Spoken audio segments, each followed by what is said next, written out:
સવારે વહેલા ઉઠી અને કાંઈ 24 કલાક છે. હું એમ નથી કહેતો કે તમે 24 કલાકમાંથી 20 કલાક ભક્તિ કરો. માત્ર પ્રભુને 5 મિનિટ તો આપો. 5 મિનિટ, જાજુ નહીં.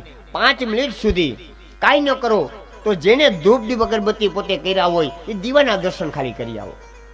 સ્નાનાદિ કર્મ કરી 2 હાથ જોડી અને એકવાર જો તમે રોજ નિત્યક્રમ માટે જે દેવ ઉપર તમને શ્રદ્ધા હોય, જે દેવ ઉપર એના દર્શન કરી અને પછી જો તમે નીકળશો ને, કાર્યમાં તમને સિદ્ધિ મળશે.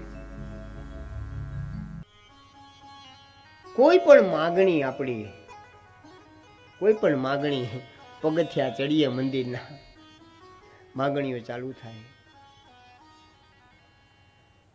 ભગવાન પણ વિચાર કરતો હશે, આ હૃદયથી મને એવું કંઈક થાય. કોઈ પણ મંદિરે જઈએ ને, ભગવાન એમ વિચાર કરતો હશે કે અહીંયા જે કોઈ આવે છે માગવા જ આવે છે, કોઈ મળવા નથી આવતું. બાપ, બરાબર કથામાં ધ્યાન આપજો.